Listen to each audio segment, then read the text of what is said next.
প্রিয় পাঠক বন্ধুরা, তোমরা অনেকেই আছো যারা আমাদের প্রিয় ডায়েরি চ্যানেলের গল্পগুলো নিয়মিত শোনো, কিন্তু সাবস্ক্রাইব করে রাখো না।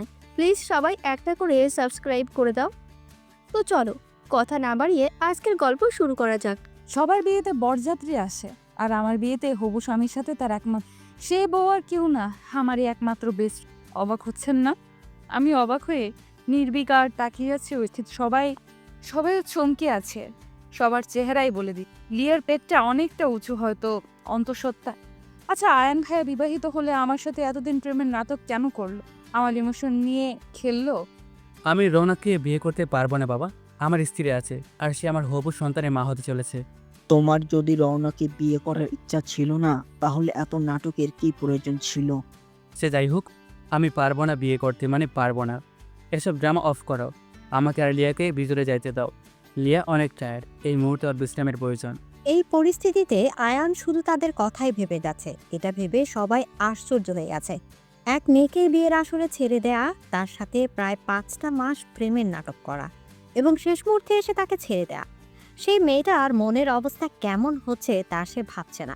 আচ্ছা, রওনাক তো লিয়ার থেকে দেখতে খারাপ নয়, তাহলে আয়ানকে দেখে বোঝা যাচ্ছে না যে সে অনুতপ্ত তার কাজে। রওনাক ড্রয়িং রুম থেকে দৌড়ে সোজা নিজের রুমে ঢুকে দরজা আটকে দিল। সবাই রওনাকের পিছু পিছু গিয়ে দরজা ধাক্কাতে লাগলো। রওনাক নিজের ক্ষোভ আটকাতে পারছে না। ড্রেসিং টেবিলের সামনে রাখা সব ফেলে দিল। রওনাকে নিজেকে শেষ করে দিতে ইচ্ছা করছে। ওয়াশরুম থেকে ফিনাইলের বোতল এনে ঢকঢক করে বোতল খেয়ে নিল। চারপাশ রওনাকের ঘুরতে লাগলো চোখের সামনে। সব অন্ধকার হয়ে পড়ল। নিজেকে না সামলাতে পেরে সে লুটিয়ে পড়লো ফ্লোরে। অনেকক্ষণ ধরে দরজা খোলাতে না পেরে দরজা ভাঙার প্ল্যান করলো। দরজা ভেঙে রওনাককে সবাই ফ্লোরে পড়ে থাকতে দেখে হতবাক হয়ে রওনাকের মা আলিয়া শিকদার নিজের কলিজার টুকরার এমন অবস্থা থেকে জ্ঞান হারিয়ে রওনাকের বড় ভাই রাফির একমাত্র মনের অবস্থা থেকে কি করবে ভেবে পায় না। দ্রুত তাকে কোলে উঠিয়ে হাসপাতালের উদ্দেশ্যে বেরিয়ে পড়ে। আয়ান আর লিয়া রাফিনের কোলে রওনাককে দেখেও চুপচাপ বসে। মা, সবাই রওনাকের সাথে চলে গেছে। বিয়েকে আসা সবাইও নিজেদের মতো কথা বলতে বলতে চলে গেল। একটু আগে কোলাহলে পরিপূর্ণ বাড়িটা কেমন নিস্তব্ধতায় ছেয়ে গেছে। পুরো বাড়িতে কেবল আয়ান আর লিয়া। লিয়ার প্রেগনেন্সির 8ম মাস শেষের দিকে। এই সময়টায় যে কোনো মেয়েই বেশি চলাচল করতে পারে না। লিয়ার মাথা গড়িয়ে ঘাম ঝরে পড়েছে। তাকে দেখে আয়ান তুমি গামছো কেন লিয়া? Anything wrong? আপনি কোনো কিছু ঠিক করছেন না আয়ান? আপনি সবার জীবন নিয়ে খেলছেন। এতটা প্রতিহিংসা, তাও আবার নিজের আপনজনদের সাথে। একদিন পস্তাবেন, আপনি খুব পস্তাবেন। আমার রনুর যদি কিছু হয়ে যায় আয়ান, আমি ক্ষমা করব না আপনাকে। ও আচ্ছা, নেক্সট। একদম চুপচাপ থাকবা, বলে যাবা না আমি আয়ান শিকদার। তুমি আমার হবু সন্তানের মা বলে যে আমি তোমাকে ক্ষমা করে দেবো, এটা বলেও ভাববা না। আমার থেকে একটু বেশি বুঝতে যাবা, এই মুহূর্তে আমি ভুলে যাব কে তুমি। এদিকে আয়ানের বিরক্তির মাখা কণ্ঠে বলা এসব কথায় লিয়ার ভয় শুরু হয়। সত্যিই তো, আয়ান যেমন মানুষ, সে যা ইচ্ছা তা করতে পারে। আমাকে আমার সন্তানের জন্য সুস্থ থাকতে হবে। আল্লাহ, তুমি রোনাকে সুস্থ করে দাও প্লিজ। আর কতদিন দূরে দূরে থাকবে সে? এবার তো তাকে ফিরতে হবে। আর প্রিয়সী যে মৃত্যুর সাথে লড়াই করছে, এবার খেলা জমবে। যা হবে সব সামনাসামনি। হাসপাতালে এখন প্রচুর ভিড়, কারণ পুরো শিকদার বাড়ির লোকজন যে এখানে জমা হয়েছে। শিকদার বাড়ির কলেজের টুকরায় যে এই অবস্থা। শিকদার হসপিটালটা শিকদারদেরই তৈরি করা। রোনাককে নিয়ে যাওয়া হয়েছে, এখন তার স্টোমাক ওয়াশ করা লাগবে। ওটির বাইরে সবাই বসে দোয়া করছে সুস্থতার জন্য। রাফিন একটু বাইরে বের হয়, কল লাগায় কাউকে।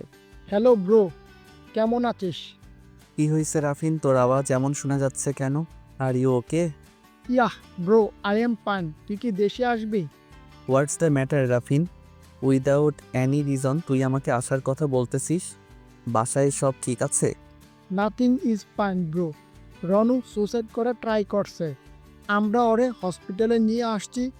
ওটিটিতে ওকে নিয়ে যাওয়া হয়েছে।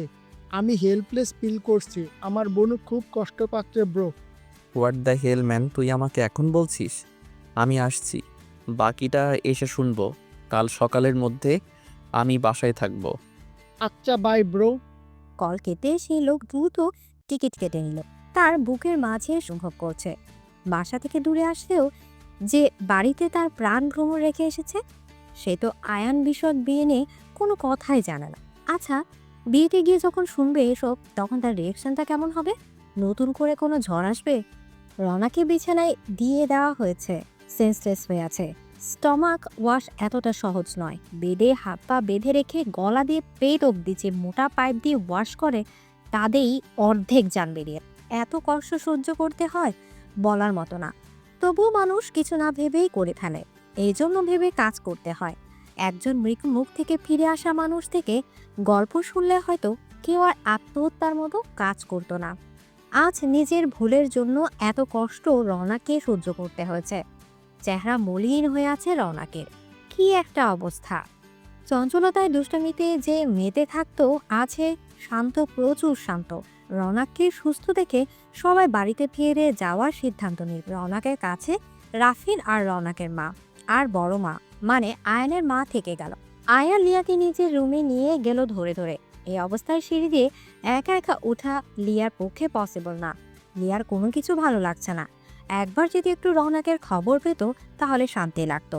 আয়ান হয়তো লিয়ার অস্থিরতা বুঝতে পেরেছে।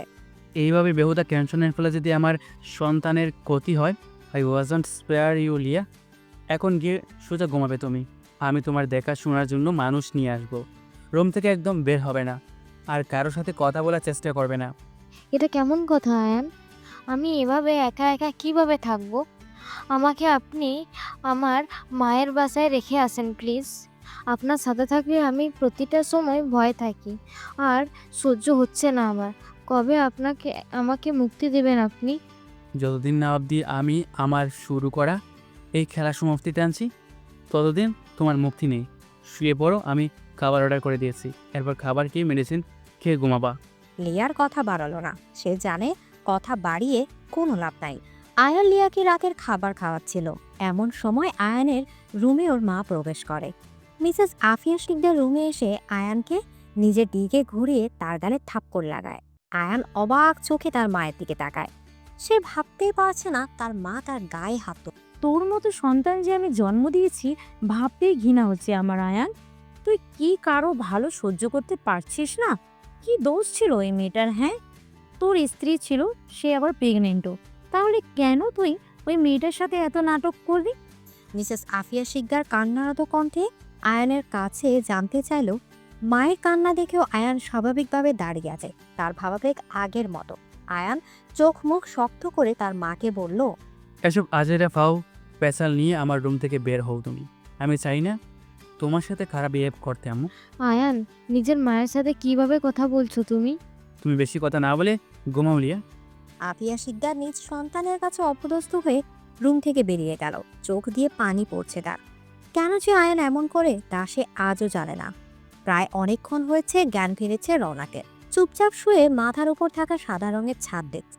রাফিন বোনের পাশে বসে আছে, বোনের হাত ধরে। কেন এরকম বলদের মতো কাজ করলি? একজন মানুষ কি তোর জীবনের থেকে বেশি দামি বনু? আমাদের মা থেকে সে বড় হলো তোর কাছে। তুই জানিস, তুই যখন আম্মুর পেটেতে ছিলি তখন আম্মু খুব অসুস্থ থাকতো। ডাক্তার বলেছিল যে একজনকে বাঁচাতে পারবে, তখন আম্মু তোকে বেঁচে নিয়েছিল। আল্লাহর দোয়া আম্মু আর তুই দুজন সুস্থ হয়েছিস তখন। যে মা নিজের কথা না ভেবে তোর কথা ভেবেছে, তুই তখন এ দুনিয়াতে ছিলি না। আজ এরকম এক কাজ করলি মা বাবার কথা না ভেবে। রওনা নিজের করা ভুলে লজ্জিত। ভাইয়ের দিকে তাকানোর মতো সাহস পাচ্ছিল না সে। সে রাগের বশে খুব বড় একটা ভুল করে। আমাকে ক্ষমা করে দে ভাইয়া। আমার রাগে মাথা কাজ করছিল না। আমি কি করতাম তখন? এভাবে সবার সামনে আমাকে হাসির পাত্রী বানিয়ে কিভাবে অপমান করলো।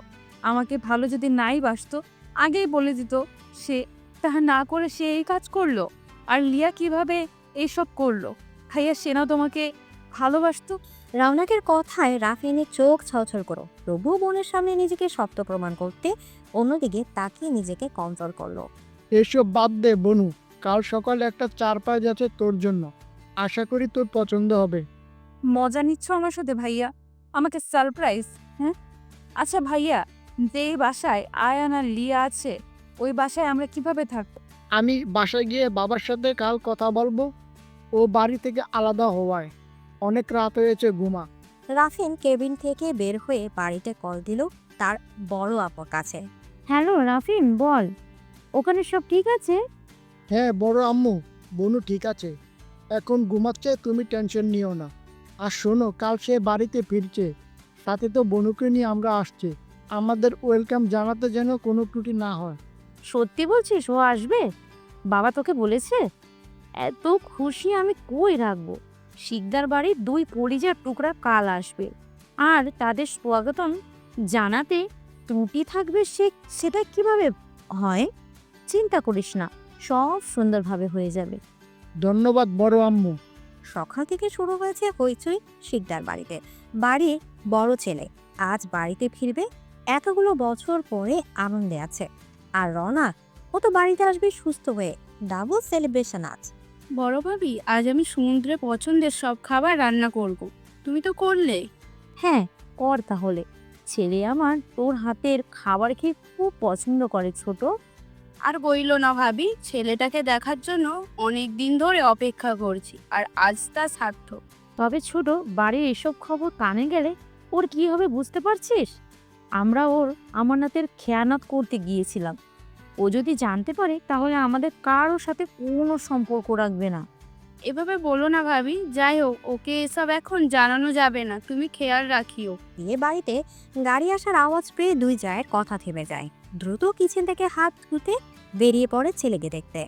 শামীম শিকদার, পিয়া শিকদার ও তাদের দুই দরজায় দাঁড়িয়ে আছে সমুদ্রে। সমুদ্র হলো শামীম শিকদার ও আফিয়া শিকদারের বড় ছেলে, আয়ানের বড় ভাই। সমুদ্রের পুরো নাম সাফন সমুদ্র শিকদার। পিয়া শিকদার ও আলিয়া শিকদারের বড় ছেলে রাফিন শিকদার ও একমাত্র মেয়ে প্রেয়সী রওনা শিকদার। বাড়ির সবাই আদর করে রৌনু বলে ডাকে। আয়ান ঘুমিয়েছিল। সবার হইচইয়ের আওয়াজ পেয়ে লিয়া ধীরে ধীরে হেঁটে বেলকোতে এসে দাঁড়ায়। গাড়ি থেকে একজন বয়স 26-এর মতো যুবককে নামতে দেখে। কালো প্যান্ট ও কালো টি শার্ট করা, গায়ের রং ফর্সা, উচ্চতা 5 ফিট 6 ইঞ্চি, চোখে কালো সানগ্লাস, মুখে হালকা খোঁচা খোঁচা দাড়িতে ছেলেটাকে খুব সুন্দর লাগছে। ছেলেটি গাড়ি থেকে নেমেই আগে বাবা মাকে সালাম করে জড়িয়ে ধরল। এতগুলো দিন পরে বড় ছেলেকে পেয়ে তার মা বাবাও আবেগে আপ্লুত হয়ে পড়ল। আরে মা, তুমি এভাবে কান্না করছো কেন? দেখো আমি একদম ঠিক আছি। আমার সাথে কথা বলবি না তুই? মায়ের কথা কি মনে আছে তোর? কি যে বলো আম্মু, মনে কেন থাকবে না বলো? পড়াশোনার জন্যই তো আমি দূরে ছিলাম, এখন আর তোমাদের থেকে দূরে যাব না। কেমন আছো তুমি শাশুমা? আলিয়া শিকদারের দিকে তাকিয়ে সমুদ্র তাকে প্রশ্ন করলো। সেই ছোট্ট থেকে সমুদ্র তাকে সাফুমা বলে ডাকে। আলিয়া শিকদার হেসে ফেললো এমন কথায়। তুই আর পাল্টালি না দুষ্টু ছেলে, সে আগের মতোই থেকে গেলি। আলহামদুলিল্লাহ ভালো আছি বাবা, তুই কেমন আছিস? আলহামদুলিল্লাহ ভালো শাশুমা। সব কথা কি এখানে দাঁড়িয়ে শেষ করব? আমাকে বাড়িতে ঢুকতে কি দিবে না? ইসরে, আমরা সবাই তোকে কাছে পেয়ে ভুলেই গেছি। চল চল তাড়াতাড়ি। সবাই সমুদ্রকে নিয়ে বাড়ির ভেতর গেল। এতক্ষণ এসব কিছু অবাক চোখে দেখছিল লিয়া। উপর থেকে স্পষ্টভাবে সব কথা শোনা যায় না, তাই সে তাদের কথোপকথন শুনতে পায় না। ছেলেটার সাথে আয়ানের চেহারার অনেক মিল। এসব প্রশ্নের জবাব সে আয়ান থেকেই পাবে। এই জন্য উমি গিয়ে আয়ানকে ডেকত। আয়ান, আমার খুব ক্ষুধা লাগছে, আর মেডিসিনের সময়ও চলে যাচ্ছে। ওঠেন। এতদিন আমি হাজারো ডেকে খাবার খাওয়াতে পারিনি তোমাকে, আর আজ কোথা লেগে গেল? এত কথা জানি না, ক্ষুধা লাগছে, খাওয়াবেন কিনা বলেন। দাঁড়ান প্রিয়াসী, আসছি। আয়ান, নিচে থেকে অনেক সুন্দর ঘ্রাণ আসছে খাবারের, আমি কি ওখানে খেতে নিয়ে যাবেন? লিয়া খুব শান্ত কণ্ঠে আয়ানকে কথা দিল। আয়ান লিয়ার দিকে এক পলক তাকালো। লিয়ার মন খারাপ। লিয়ার ফেস রিয়াকশন দেখে আর না করতে পারলো না আয়ান। ফ্রেশ হয়ে এসে লিয়াকে নিয়ে নিচে নামলো। সিঁড়ি দিয়ে লিয়াকে ধরে নিচের দিকে তাকিয়ে ধীরে ধীরে হেঁটে আসছিল আয়ান। তাই আর ডাইনিং টেবিলে বসা সমুদ্রকে সে খেয়ালই করে নাই। কিন্তু সমুদ্র অবাক হয়ে আয়ানকে দেখছে। আয়ানকে দেখে বুঝে গেছে মেয়েটি আয়ানের স্ত্রী। এটা ভেবে অবাক হচ্ছে সমুদ্র। ছোট ভাই বিয়ে করেছে, তার স্ত্রীও অন্তঃসত্ত্বা এই খবর সে জানেই না। টেবিলের কাছে যাওয়ার পরে আয়ান সমুদ্রকে দেখে চমকে গেলেও নিজেকে শান্ত করল। কি অবস্থা ভাই? কখন আসলাম, খবর পেলাম না আমি। তুইও যে বিয়ে করেছিস, আমি বড় আব্বু হচ্ছি, সেই খবরও তো আমি জানি না। সে খবর কেউ জানতো না ভাই, লং স্টোরি, পরে সময়ে বলবো। লিয়ে বসে এখানে। গিয়ে লিয়াকে এক চেয়ারে বসিয়ে দিল আয়ান।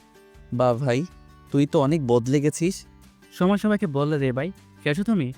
ছোটো আম্মু লিয়ার অনেক ক্ষুধা পেয়েছে তোমাদের রান্নার স্মেলে।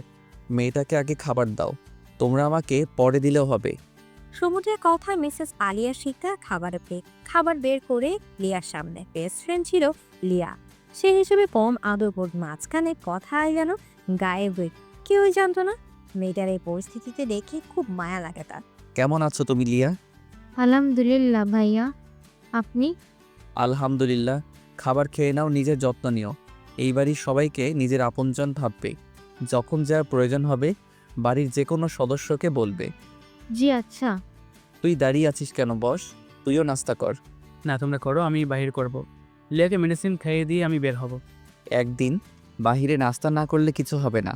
আজ আমি আছি, আমার সাথে করে নে। বাড়ির কেউ বলতেও পারছে না যে আয়ান এ বাসায় থাকে ঠিক, কিন্তু খাবার এ বাসায় খায়ের মতো একা থাকে, বাড়িতে থেকেও না থাকার মতো। আয়ান তো মনে মনে বেজায় খুশি। সমুদ্র আয়ানের প্ল্যানগুলো যে কাজে লাগছে ভেবে তাই সে আর না করলো না, খাবারের টেবিলে বসে পড়ল। তখন রাফিল ও রওনাকে নিয়ে বাড়িতে ঢুকে খাবার টেবিলে সমুদ্রের পাশে চেয়ারে বসে রওনা অন্যমনস্ক থাকায় খেয়াল করলো না সমুদ্র তা খেয়াল করে দেখে রওনাকের হাতে একটা চিমটি কাটলো। ব্যথায় চোখ মুখ কুচকে পাশে তাকিয়ে স্তব্ধ হয়ে গেল রওনাক। চোখ বড় বড় করে তাকিয়ে আছে সে। এইভাবে চোখ বড় বড় করে ডাইনি মার্কের লুক কেন দিচ্ছিস প্রিয়সী? কি আর করবো ভাইয়া, ফিনাইলকে সুইসাইড করার চেষ্টা করেছে। এ ডাইনি ছাড়া আর কি হতে পারে? খাবিশ মানুষজনের বড়ে গেছে আমাদের বাড়ি। আয়ান হচ্ছেটা কি? এটা কোন ধরনের কথা? আয়নের খোঁজে দিয়ে বড় কথাটা খুব কষ্ট পেল রানা। আয়নের পাশে লিয়াকে দেখে তার অনেক খারাপ লাগা অনুভব হচ্ছে। রানা থাকতেই পারে না এইভাবে কথা শুনে। এরই মধ্যে আবার সমুদ্রকে দেখে রওনাকে মাথা ঘুরছে। রওনাকের কোলে মাথা রেখে শুয়ে আছে আয়ান। আয়ানকে রওনাকের কোলে মাথা রেখে শুয়ে থাকতে দেখে চোখ বড় বড় করে তাকিয়ে আছে সমুদ্র। রওনাক আয়ানের মাথায় হাত বুলিয়ে দেখছে। সমুদ্রের এই দৃশ্য দেখে হতবাক হয়ে গিয়ে আছে তাদের দিকে। ওই সময় সমুদ্রের খালাতো বোন সামায়রাও সেখানে উপস্থিত হয়। সে এইসব দেখে চিৎকার করে ওঠে। রনক, আয়ান ভাইয়া, কি হচ্ছে এখানে? সামায়রার চিৎকারে রুম থেকে বেরিয়ে আসি লিয়া আর বারিশু। ও দ্রুত ওখানে এসে পড়া। প্রথমে সামায়রার চিৎকারে রওনাক হকচকিয়ে গেলেও পর্দার কোলে আয়ানকে দেখে সেও আশ্চর্য হয়ে যায়। আয়ান ভাইয়া, আপনি এখানে? আয়ানকে অবাক হয়ে প্রশ্ন করে রওনাক। এসব দেখার পরে বাড়ির সবাই এইভাবেই অবাক হয়েছে, আর সাথে রওনাকের প্রশ্ন শুনে তো আরো। তোমার কোলে আয়ান ভাইয়া মাথা রেখে শুয়ে আছে আর তুমি তার মাথায় পিলি কেটে দিচ্ছিলে। আমি আর সমুদ্র ভাইয়ের নিজের চোখে এসব দেখছি, আর এখন তুমি আবার জিজ্ঞেস করো সে এখানে কি করে? এখানে কি কোনো ফিল্মের শুটিং চলছে নাকি রনক? সামায়রার প্রশ্নে অনেক অপমান বোধ করলো রওনাক। সে বুঝতে পারছে সামায়রা তাকে এই কথা বল। লজ্জায় মাথা নিচু করে। রনক, তুমি কাজটা একদম ঠিক করোনি। আজকের পরে যাতে এইসব না দেখি। সমুদ্রের মায়ের কথায় রওনাক আকাশ থেকে পড়ল। সবাই যে তাকে ভুল বুঝছে। বড় আম্মুর দৃষ্টিতে সে আজ অন্য কিছু দেখতে পায়। আমি জানি না আম্মু, বিশ্বাস করো। আয়ান ভাইয়া এখানে কি করছে? মিথ্যে কেন বলছিস তুই রানু? আমি রুমে যাচ্ছিলাম আর তুই আমাকে ডেকে বললি যে তোর গলিয়ে মাথা দিয়ে শুতে তুই আমার চুলে বিলি কেটে দেবে। পরিবারের সব সদস্যের সামনে এরকম কথা শুনে লজ্জায় কারোর দিকে তাকাতে পারছে না। চোখ বেয়ে পানি পড়ছে। এটা হচ্ছে প্রচন্ড তার আয়ান। তা আয়ান যে আপনাকে বলল আর আপনিও তাকে না বলতে পারলেন না। সবাই যে যার কাজে যান, সামান্য বিষয়টাকে এত বড় করে দেখার মতো কিছু হয় নাই। ছোট বোন বড় ভাইয়ের চুল বিলি কেটে দিতেই পারে। ইয়ের কথাই সবাই চলে গেল। রওনাককে ওর মা, রওনাকে সেখানে দাঁড়ানো হয় সামায়রা, আয়ান এবং তোমার হাজবেন্ডকে এক মেয়ের সাথে দেখো তুমি এত স্বাভাবিকভাবে আছো কিভাবে? ভাবি সব জেনেও দেখে রেখো জামাইকে রনের মতো এ থেকে। ওয়েট এ মিনিট, রনের মতো মেয়ে মানে? তোমার কথার মানে বুঝলাম না। শুনো সামায়রা, যে বাড়িতে দাঁড়িয়ে আছো সেটাও রৌনাকের বাড়িতে। রৌনাককে আমি অনেক আগে থেকে চিনি। সে কেমন? তুমি এইটুকু কথাকে এত বাড়াচ্ছ কেন? আজব, নিজের চরকায় তেল দাও। অন্যের ব্যাপারে নাক না গলিয়ে তুমি আমার বোনের সাথে কীভাবে কথা বলছো লিয়া? সামায়রা যেমন তোর খালাতো বোন, রওনাকও কিন্তু তোর চাচাতো বোন। বলে যাস নায়ান, একজনকে সম্মান দিবি অন্যজনকে ছোট করবি, এটা তো হয় না। আমি বাড়িতে ছিলাম না, কি হয়েছে না হয়েছে আমি কিছুই জানি না, তাই কিছু বলতে পারলাম না। তবে প্রিয়সীকেও আমি ভালোভাবে চিনি। সে তোকে তার কোলে দেখে ততটাই অবাক হয়েছে যতটা আমরা হয়েছি। আজ কিছু বললাম না, এরপর এমন কিছু আমার সামনে হলে ভালো হবে না আয়ান। আর সামায়রা সামান্য বিষয়কে এত বাড়িয়ে মানুষের সামনে উপস্থাপন করেছি, সেজন্য তোকে কিছু বলবো না এমন নয়। আমি মেয়েদেরকে হাত তুলি না। বেড়াতে এসেছিস, ভদ্র মানুষ হয়ে থাক। লিয়া, আয়ানকে নিয়ে রুমে যাও তুমি। সমুদ্রের অপমানে আয়ান আর সামাইরার মাথা করে রাগে বুঝতে বুঝতে চলে গেল সেখান থেকে। লিয়া মুচকি এসে সমুদ্রকে উদ্দেশ্য করে বলে, ভাইয়া, সবসময় আমরা চোখের সামনে যা দেখি তা সত্যি নাও হতে পারে। আমি অবাক হই না একটুও, কারণ সব আমি নিজের চোখেই দেখেছি। কিন্তু আমি কাউকে বলি নাই, কারণ আপনার আম্মুর ব্যবহারে। মানুষ বলে না, যার যার তার তারই। এই কথাটার ব্যাখ্যা আমি আজ পেলাম। লিয়াও চলে গেল রুমে। লিয়া এক রহস্যের মধ্যে সমুদ্রকে রেখে গেল। সমুদ্র প্রচুর টায়ার্ড থাকায় নিজের রুমে চলে গেলেও বাড়ির মানুষ ব্যবহার আর কথাবার্তায় তার সন্দেহ হচ্ছে। এখানে এমন কিছু হয়েছে তা সে জানে না। তার প্রেয়সী কেন সুসাইড করার চেষ্টা করছিল এই আমাকে বিশ্বাস করো, আয়ান ভাইয়া ওইখানে ওই অবস্থায় কিভাবে ছিল আমি জানি না। রওনাকের কান্না করতেও কষ্ট হচ্ছে। মেয়ের অবস্থা দেখে মেয়েকে শান্ত করার চেষ্টা করতে লাগলেন। আর আমি জানি তো আমার মেয়ে এইরকম না। কি হয়েছে আমি জানতেও চাইবো না মা, কারণ আমি তোকে বিশ্বাস করি। মায়ের কথায় রওনাক নিজেকে শান্ত করার চেষ্টা করে। আর কে জিজ্ঞেস করুক বা না করুক, তার মাকে বিশ্বাস করে। আয়ানকে ওর কাজের শাস্তি আমরা দেব। আমাদের ভুল বুঝিস না, আজ এত বছর পরে সমুদ্র এসেছে, তাই আমরা সিক্রেট করতে চাই না মা। সে তো কিছুই জানে না বাড়ির সম্পর্কে। মা, আমার আর এসব ভালো লাগে না।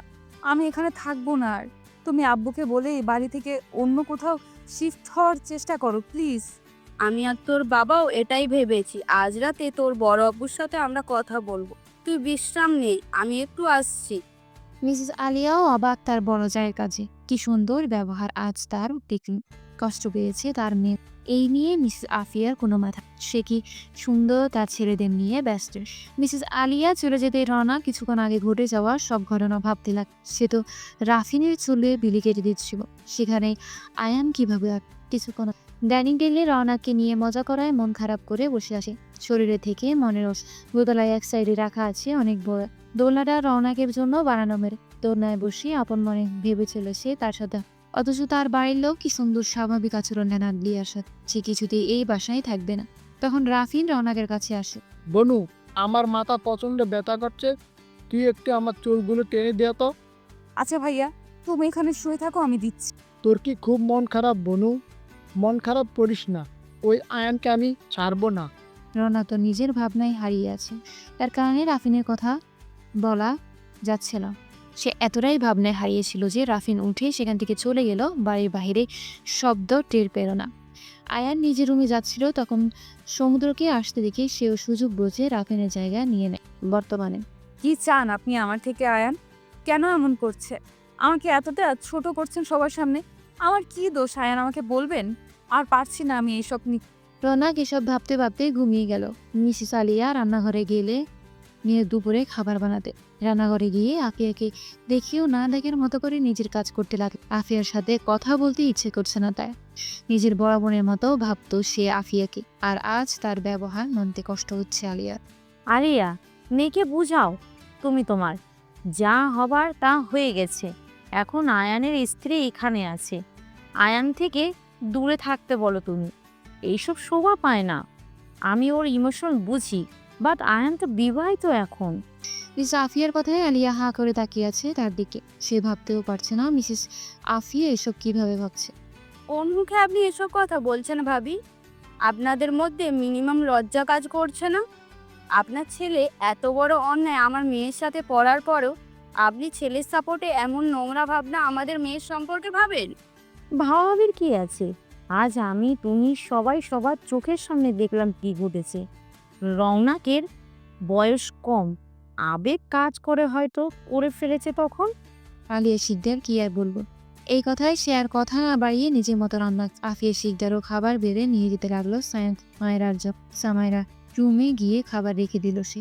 জানো খালামণি, তোমার ছোট ছেলের বউ আমাকে অনেক অপমান করেছে। আমি যা দেখেছি তাই তো বলেছি, বলো। বাদ দে সামাইরা, তোকে যে কাজের জন্য এখানে এনেছি সেই কাজে মন দে। আমি জানি না ওই ক্যারেক্টারলেস মেয়ের মাঝে কি এমন দেখলো আঙ্কেল আর সমুদ্র ভাই। রাত ঠিক 10:20 বাজে। শিকদার বাড়ির কি নিয়ম হলো সকালের এবং রাতের খাবার সবাই একসাথেই খাবে, কারণ দুপুরে সবার অফিস থাকে, ছোটদের স্কুল কলেজ। এই নিয়মটা সমুদ্রের দাদার তৈরি করা। নিয়ম অনুযায়ী খাবার টেবিলে সবাই এসে বসে। সবার শেষে রওনা সেখানে উপস্থিত হয়। সমুদ্র রওনাকে চেয়ার টেনে জায়গা করে দিল বসার জন্য। তা ছোট আম্মু, তুমি এখন কেমন আছো? ভালো আছি বড় আব্বু। শামীম শিকদারের প্রশ্নে মৃদু স্বরে জবাব দিল রওনা। পিয়া শিকদার এবার নরম গলায় বড় ভাইকে উদ্দেশ্য করে, ভাইয়া, আমি একটা কথা জানতে চাই। আপনাদের কি কথা বলো? আমি সিদ্ধান্ত নিয়েছি যে আগামী 7 দিনের মধ্যে আমরা ঢাকা শিফট হব। পিএসসিকে ঢাকার কলেজে অ্যাডমিশন নিয়ে দেব। তাই আমি আমার সন্তান ও স্ত্রীকে নিয়ে আলাদা হয়ে যেতে চাচ্ছি।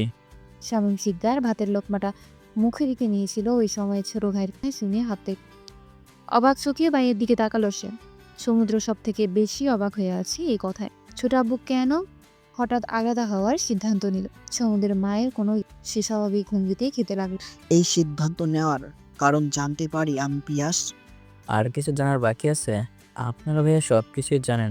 আপনি আপনার ছোট ছেলের জেতার আপনার রিকোয়েস্টে রাখতে আপনার সব কথায় বিনা বাক্যে রাজি হয়েছিলাম।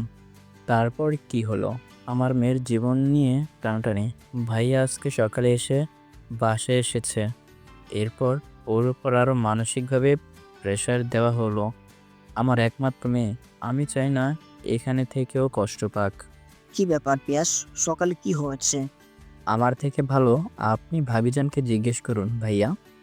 সমুদ্রের মা, পিয়াস, আলিয়া, তোমরা আমার রুমে আমার জন্য অপেক্ষা করো, যাও। শামীম শিকদারের কথায় সবাই উঠে চলে গেল। বাবা, বাড়িতে কি এমন হয়েছে যে আমি জানি না? এসব কথার মানে আমি বুঝতেছি না। আমাকে ক্লিয়ার করে বলবা? তুমিও তাদের সাথে রুমে গিয়ে অপেক্ষা করো, তোমার থেকে আমার কিছুই লুকাবো না আমি। ছোট আম্মু, তুমি খাবার শেষ করে গিয়ে ঘুমিয়ে থেকো, কেমন? আচ্ছা বড় আব্বু। সোনাকের মনে কুটাকতে লাগলো, কি হবে এসবের পরিণতি। হাত ধুয়ে এসে সে অতীত নিয়ে ভাবতে লাগলো। আজ থেকে 2 বছর আগে যখন সে ইন্টার ফার্স্ট ইয়ারে অ্যাডমিশন নিয়ে কলেজে প্রথম দিন গেল, সেদিন তার পরিচয় হয় লিয়ার সাথে। প্রথম দেখায় লিয়া আর রওনাকের খুব ভাব হয়। এরপর দুজন একসাথেই থাকতো। রওনাককে দিয়ে আর নিয়ে আসার দায়িত্ব ছিল রাফিন। লিয়া আর রাফিনের প্রেমের সূচনা হয় কলেজ থেকে। কাল আমার জন্মদিন রিয়া, তুই কিন্তু কাল সকালেই আমাদের বাসায় যাবি, ঠিক আছে? তোর জন্মদিন আর আমি যাব না তোর সাথে, এটা কখনো হয় রনু? ভাইয়া গিয়ে নিয়ে আসবে তো, তুই রেডি থাকিস। আমি নিজেই চলে আসব, আমাকে কারো নিয়ে আসা লাগবে না। বনু, তুই তোর ফ্রেন্ডকে জিজ্ঞেস করতো, আমি নিয়ে আসতে গেলে কি তোর ফ্রেন্ডের গায়ে ফোসকা পড়বে? রনু, তোর ভাইকে বল আমার গায়ে ফোসকা না পড়লেও তোর ভাইয়ার গায়ে ঠিকই পড়বে, কারণ আমাদের মতো গরিবদের বাড়ি গিয়ে বসার জায়গা পাবে না। কি শুরু করলে তোমরা ভাইয়া? থামো প্লিজ। আর গরিব বড়লোক কোনো কথা না লিয়া, আজকের পরে যেন আমি আর তোর মুখে এসব না শুনি। আরে বাবা, রাগ করিস কেন? যা সত্যি তাই তো বলি, নাকি? এই নে, এই এত বড় সত্যি তোকে কেউ বলতে বলেছে? শীতের বাড়ি সকাল সকাল হাজির হয় লিয়া।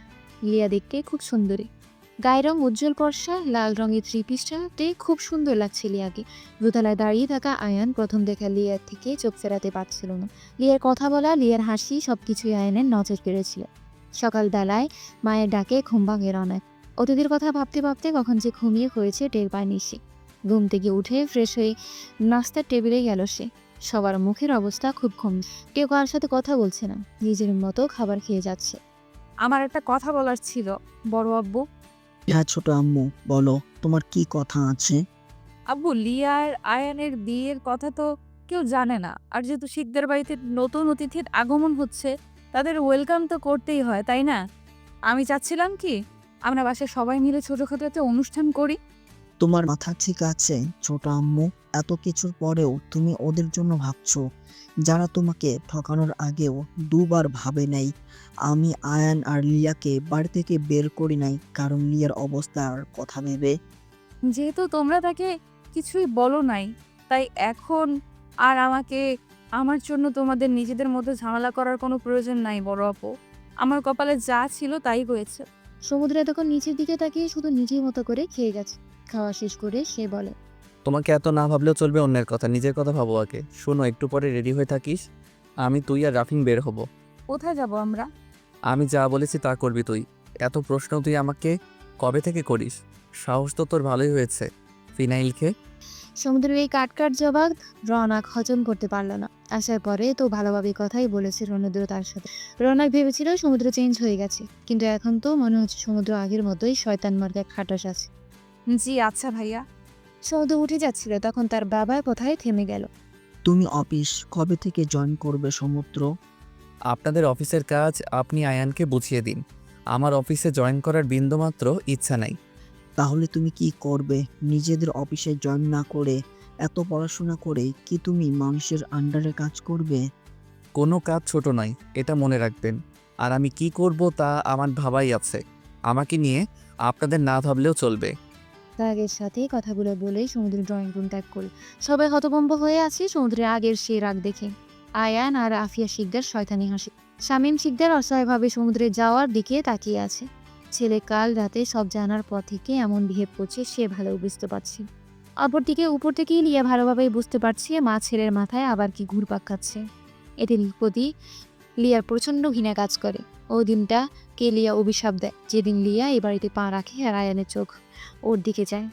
রৌনক রুমে যাওয়ার সময় লিয়ার সামনে পড়ে। লিয়া অসহায় চোখে তাকিয়ে আছে রৌনকের দিকে। রৌনক লিয়া চোখের দিকে তাকিয়ে বুঝতে পারে যার মধ্যে আছে একরাশ অসহায়তা আর অপরাধবোধ। লিয়া কিছু বলতে গিয়েও বলতে পারল না রৌনককে। এখন যে লিয়া কিছু বলতে পারবে না তার যে হাত পা বাঁধা। রৌনক লিয়াকে পাশ কাটিয়ে চলে গেল। ওখানে দাঁড়িয়ে থাকলে হয়তো রৌনকের রাগ আরও বেড়ে যাবে। সমুদ্রের কথা মতো রৌনক রেডি হয়ে গাড়িতে বসে আছে। কোথায় যাবে, কেনই বা যাবে তা সে জানা। সমুদ্রকে প্রশ্ন করার মতো সাহসও তারা হচ্ছে না। সমুদ্র এসে গাড়ি স্টার্ট দিল। তা পড়াশোনা করার কি ইচ্ছে আছে, নাকি নিজেকে ঘরবন্দি করে সারা জীবন রাখবি? আপনি আবারও সেই আগের মতো আমার সাথে কথা বলছেন? এই কয়দিন তো সেই কি সুন্দরভাবে বলতেন। এত কিছু করার পরেও তুই আমার কাছে আশা করিস আমি তোর বা তোদের সাথে ভালোভাবে কথা বলবো? রৌনক কি উত্তর দেবে খুঁজে পেল না। সত্যিই তো সে এই মানুষকে আগে কিছু জানা। যাই হোক প্রিয়, তুই কিন্তু ফিনাইলকে সুইসাইড করার ড্রামাটা খুব সুন্দরভাবে করেছিস। নাটকে জয়েন করতে পারিস তো তুই? সমুদ্রের কথা শুনে চোখ বড় বড় করে তাকিয়ে আছে রৌনককে এভাবে তাকাতে দেখে মুচকি হাসি দিল সমুদ্র। কি সব আবল তাবল বলতেছেন আপনি? তুই চলো ডালে ডালে, আর আমি চলি পাতায় পাতায়। তোমার করা প্রতিটা কাজ আমার দৃষ্টির বাহিরে নয়, এটা কিভাবে ভুলে যাও তুমি? রৌনক ভেবেছিল তাকে নিয়ে হয়তো কোনো 5 তারকা রেস্টুরেন্টে যাওয়া হচ্ছে। রৌনকের সব চিন্তা ভাবনা ভুল প্রমাণ করে দিয়ে সমুদ্র তাকে নিয়ে গেল এক লোকাল চায়ের দোকানে। শহর থেকে দূরে অনেকটাই গ্রামের দিকে হওয়ায় ভিড় খুব কম। ইতিমধ্যেই রাফিনও সেখানে বাইক নিয়ে উপস্থিত হয়। চায়ের দোকানের সামনে থাকা বেঞ্চটিতে বসল তারা। মামা, দুধ ছাড়া চিনি কম দিয়ে একটা লাল চা দিবেন, আর দুধ চা বেশি লিকারের 2টা। ঠিক আছে মামা, আর কিছু লাগবে? একটা ড্রিঙ্কও দিয়ে যান মামা। রাফিন, তুই কিছু নিবি? না ব্রো, আর কিছু না। রৌনক তাকিয়ে আছে তাদের দিকে। তাকে তো কিছু নিতে সাধ্য না। নিজের জন্য ড্রিঙ্কও আর রাফিনকেও জিজ্ঞেস করলো। একা তাকে বাদে ব্যাপারটা খুব গায়ে লাগলো। রাগে মুখ ফুলিয়ে বসে থাকলো। ড্রিঙ্কও নিয়ে সমুদ্র রৌনকের দিকে দিয়ে বলল, এই নিয়ে প্রিয়সী, এটা হাতে রাখ, তোর কাজে দিবে। আর রাফিন, ওরে রওনাক বইলে ডাক দিস কেন ভাই? ওর নাম রাখলাম প্রিয়সী, সব কাগজপত্রতেও তাই। আসলে ব্রো, রৌনক নাম তো আয়ান দিয়েছিল, আর আয়ানের জিদের কাছে হার মেনে বাড়িতে সবাই প্রিয়কে রৌনকে ডাকে, তবে আব্বু আম্মু বাদে। আয়ান আয়ান আর আয়ান, তাই না? ওর সব কথা কেন শোনা লাগবে? কে কোনো আওয়াজ করছে না। সমুদ্র রেগে গেছে। প্রিয়সী এখন নিজের মতো ড্রিঙ্ক খাচ্ছিল। সমুদ্র এবার প্রিয়সীর দিকে তাকিয়ে বলল, তুই আমাকে বল যে তুই সুইসাইড করার চেষ্টার নাটক কেন করলি? ইভেন রাফিন, তুই কেন সাপোর্ট দিলি? আর আসলে আমি এইসব তোতলানো আর আমি বাদ দিয়ে আসল কথায় আসো জলদি। সমুদ্রের কথায় প্রেয়সী আর রাফিন দুজনে একে অপরের চেহারা দেখতে লাগলো। কি উত্তর দেবে সে সবাইকে? আসলে হ্যাঁ, হয়েছেটা কি আমি তোমাকে বলি। গত বছর আমার জন্মদিনে লিয়া আমাদের বাসায় প্রথম আসে। লিয়ার রাফিন ভাইয়ের রিলেশন ছিল, তারা একে অপরকে খুব ভালোবাসতো। হোয়াট? লিয়া রাফিনকে ভালোবাসলে আয়ানকে কেন বিয়ে করলো? আমার কথার মধ্যে বাম হাত কেন দাও?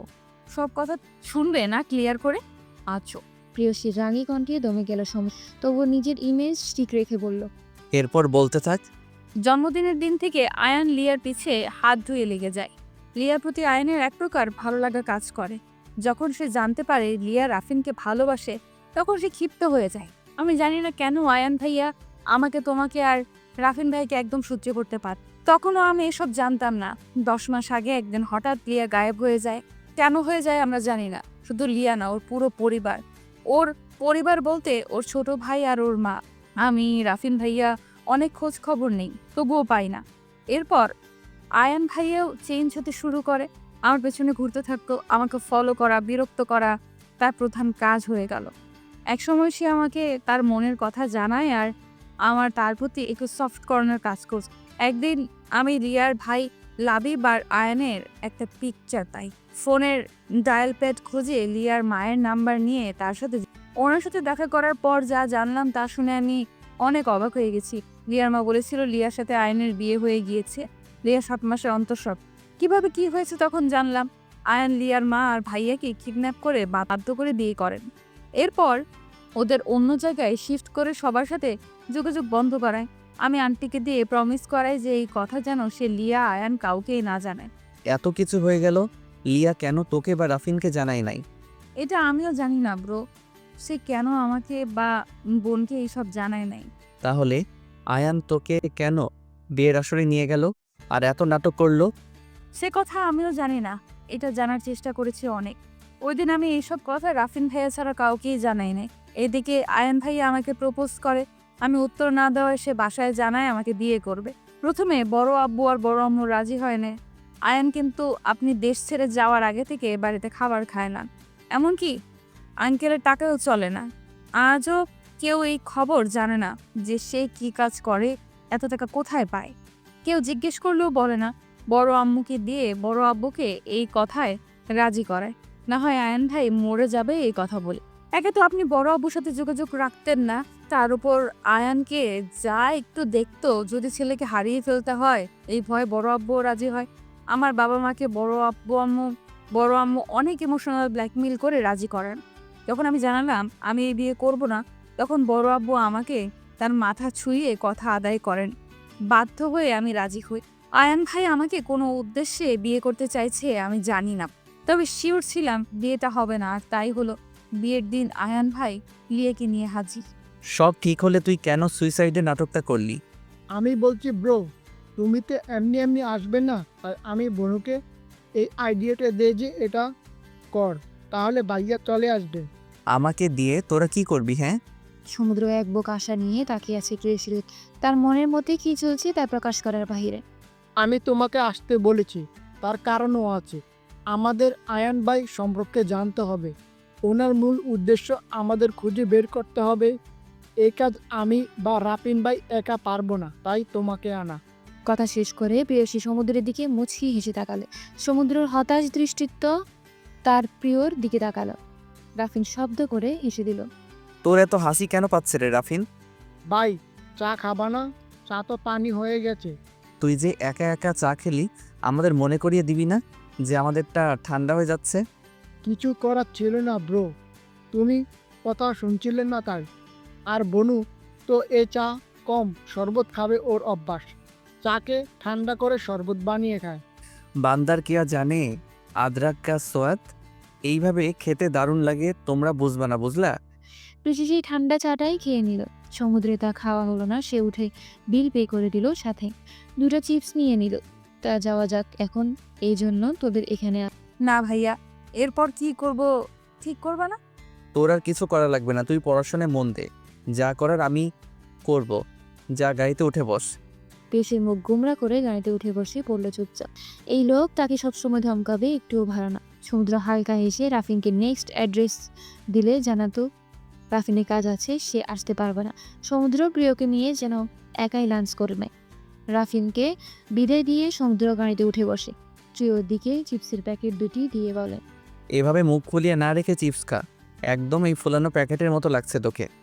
আমি জানি তো, আমি একটু গুলোমুলো দেখে তোমাদের হিংসা হয়, বুঝলা? করতে থাকো হিংসা, আমিও আর ডায়েট করব না। সমুদ্র অবাক হয়ে তাকিয়ে থাকে প্রেয়সীর দিকে। এই মাইয়া ডায়েট করছে, এটাও শোনা লাগলো। প্রেয়সী রাগী চোখে সমুদ্রের দিকে তাকিয়ে আছে। না পারে সে সমুদ্রকে তার রাগের আগুনে পুড়িয়ে ছাই করে দেব। সমুদ্র তো মিটিমিটি হেসেই যাচ্ছে। কি বললেন আমি ডায়েট করি? এটা শোনা লাগলো মানে? আমি যে ডায়েট করি তা অবিশ্বাস করছেন? ইস না, কে বললো আমি অবিশ্বাস করছি? আমি তো তোকে বিশ্বাস করলাম যে তুই ডায়েট করস, তার কত কেজি ওজন কমিয়েছিস? 1 মাসে আমি 1 কেজি ওজন কমিয়েছি জানেন। প্রেয়সী অনেক ভাব নিয়ে কথাটা বলল। প্রেয়সীর কথায় শুনে হো হো করে হেসে ফেলল সমুদ্র। প্রেয়সী অবাক হয়ে সমুদ্রের হাসি দেখে যাচ্ছে। লোকটার হাসি এত সুন্দর কেন, আমি এভাবে তাকালাম কি ভাববে। আপনি হাসছেন কেন এইভাবে? হাসবো না তো কি করব আমি? লাস্টে শোনা লাগলো প্রিয়সী শিকদার 1 কেজি ওজন কমিয়ে এত ভাব নিচ্ছে। আমি জানি আপনার জলে আমি গোলোমোলো দেখে আপনার হয়তো জেলাস ফিল হয়, আমি বুঝি। সমুদ্রে হেসে গাড়ি ড্রাইভ করা শুরু করে দিল। প্রেয়সী নিজের মতো চিপস খাচ্ছে আর ফোন বের করে স্ক্রল করা শুরু করে দিল। দুজনের মধ্যে এখনো কথা হচ্ছে না। প্রেয়সী খুব মনোযোগ দিয়ে ফোনে কিছু করছে। প্রিয়, লাঞ্চে কোথায় যাবি? আপনার যেই জায়গায় ভালো লাগে সেখানে চলো। মোবাইলে এত মনোযোগ দিয়ে কি করছিস? ভার্সিটি থেকে আমাদের অ্যাসাইনমেন্ট দিয়েছে, তা আমার ফ্রেন্ড ইনবক্সে শেয়ার করলো আমার সাথে। পড়াশোনা তো ছেড়ে দিয়েছিস, ভাবছি এবার তোকে বিয়ে দেওয়া যাক। আমি বিয়ে করছি না এখন, তুমি করো, তোমার হলেই দেখা যাবে। রেস্টুরেন্টের সামনে গিয়ে গাড়ি থামিয়ে প্রেয়সীকে বলল ভিতরে যেতে, সমুদ্র গাড়ি পার্ক করে আসবেন। সমুদ্রের কথা মতো প্রেয়সীও রেস্টুরেন্টের মধ্যে ঢুকে সমুদ্রের অপেক্ষা করতে লাগলো। প্রেয়সী বসে বসে মেনু কার্ড দেখছিল। তখন ওয়েটার এসে জানতে চাইলো প্রেয়সী কি নিবে। ম্যাম, কি অর্ডার করবেন? একটা cheese pasta, mushroom soup, pizza, burger, chocolate shake, ice cream, borhani. ও হ্যাঁ, fried rice, chicken fry, beef আর লাস্টে কোকা কোলা। আর কিছু ম্যাম? দাঁড়ান, আমার সাথে যে আছে উনিও তো অর্ডার দিবেন, আমি তো শুধু আমার অর্ডার দিলাম আপনাকে। ওয়েটার আর সমুদ্র হাঁ করে তাকিয়ে আছি প্রেয়সীর দিকে। সমুদ্র বসতে বসতে মাত্র এই কয়টা খাবার কি অর্ডার দিলি তুই প্রিয়? আর কিছু নিবি না? দেখেছেন, আমিও ভাবছি কম হয়ে গেছে, কিন্তু কি করব বলুন, আমি তো বেশি খাবার খেতে পারবো না, ডায়েট করছি তো তাই। থাক, 1 ঘন্টা পরে আমাকে পানিপুরি আর ফুচকা খাওয়াতে নিয়ে যায়। প্রেয়সীর কথায় ওয়েটারের কাশি শুরু হয়ে গেল আর সমুদ্র অবিশ্বাস্য চোখে দেখে যাচ্ছে। মাথায় হাত দিয়ে বসে আছে স্যার, আপনি কিছু অর্ডার করবেন? হ্যাঁ, আমার জন্য কফি আর একটা চিকেন স্যুপ দিয়েন। ওয়েটার চলে যাওয়ার পর সমুদ্র প্রেয়সীকে বলে, প্রিয়, তুই ঠিক আছিস? হ্যাঁ, আমার আবার কি হবে? জানেন ভাইয়া, আমার ক্ষুধা কম লাগছে। যদি বেশি ক্ষুধা লাগতো না তাহলে আমি কতগুলো খাবার যে অর্ডার দিতাম আজ। এত এত খাবার অর্ডার দেওয়ার পরেও বলছিস তোর কম ক্ষুধা লাগছে? এর থেকেও আরো বেশি খাইতে পারিস। এত খাবার কোথায় যায় প্রিয়? এই, আপনি আমার খাবারের দিকে একদম নজর দিবেন না ভাইয়া। আশ্চর্য, খাবার আবার কোথায় যাবে? আমার পেটেই যায়। তুই কোন ডায়েট চার্ট ফলো করিস আমাকেও দিস। বাসায় আমার রুমের দেওয়ালে টানানো আছে, বাসায় গিয়ে দেখে নিয়েন। চুপচাপ থাকেন, খাবার দিতে এত লেট করছেন কেন? সমুদ্র মনে মনে ভাবছি এই কোন খাদকের পাল্লায় পাল্লারে, এই মেয়ে এত খাওয়ার পরেও নাকি ক্ষুধা বেশি লাগে, আমাকে 2 দিনে ফকির বানাবে। ওয়েটার খাবার দিয়ে যাওয়ার পর এক এক করে সব খাবার খেয়ে যাচ্ছে প্রিয়া। সবগুলো আইটেম থেকে একটু একটু করে খাচ্ছে। সমুদ্র কফি খাওয়া শেষ করার 10 মিনিটের মাথায় তার চিকেন স্যুপ দিয়ে গেল। সমুদ্র নিজের খাবার রেখে প্রিয় খাওয়া দেখে যাচ্ছে। কিভাবে খাচ্ছি প্রিয় দেখে মনে হচ্ছে কতকাল না খেয়ে আছে। সমুদ্র একটু খাওয়ার পর আর খেতে পারছে না। প্রেয়সী খাওয়া শেষে সে কোকা কোলায় এক চুমুক দিয়ে সমুদ্রের দিকে তাকালো। সমুদ্র ভাইয়া, আপনি যদি আপনার খাবার খেতে না পারেন তাহলে আমি আপনাকে সাহায্য করতে। কিভাবে? আমাকে দিন, আপনি তো খেতে পারছেন না। আপনার উপর আমার খুব মায়া লাগছে ভাইয়া, তাই আপনার হয়ে স্যুপটা আমি খেয়ে নিব। না হলে এই কিউট চিকেন স্যুপ আপনাকে অভিশাপ দিবে। তুই খেতে পারবি? আই মিন তোর পেটুতে জায়গা আছে? না তো, কিন্তু আমি এখন স্যুপ না খেলে স্যুপটা কান্না করবে। আচ্ছা, নেখা। সমুদ্র বোকার মতো দেখেই যাচ্ছে প্রিয়কে। স্যুপ নাকি অভিশাপ দিবে, কান্না কর, আবার স্যুপ কিউটও হয়, আর কত কি শোনা লাগবে। সমুদ্র নিশ্চিত পাগল হয়ে যাবে এই মেয়ের সাথে। আগে ঋষি খাবার শেষ করে ঢেকুর তুলল। ইয়াক, এসব কোন ধরনের কাজ প্রিয়? দূর ভাইয়া, চিল করো তো। এখন শিকদার বাড়িতে সামাইরার আরেক নাম হচ্ছে সুমাইয়া। আফিয়া শিকদার বললেন, সুমাইয়া, এই সুমাইয়া, কোথায় তুই? এই যে খালা, আমি এখানে। তোকে কি এই বাসায় এনেছি ঢ্যাং ঢ্যাং করে ঘুরতে আর সারাদিন বাড়ির বাইরে থাকতে? আমি কি করব বলো, তোমার বড় ছেলে আমাকে পাত্তেই দেয় না। এত চেষ্টা করি। লজ্জা লাগে না এসব বলতে? মেয়ে মানুষ, কেন হয়েছিস? একটা ছেলেকে নিজের দিকে টানতে পারিস না? আমার দিকে তাকাই না তোমার ছেলে। যাই হোক, আয়ান ভাইয়ের প্ল্যান কি খালা, কিছু জানো? আমার প্ল্যান জানার মতো যোগ্যতা আর বয়স এখনো হয় নাই তোর। নিজের চরকায় তেল দে।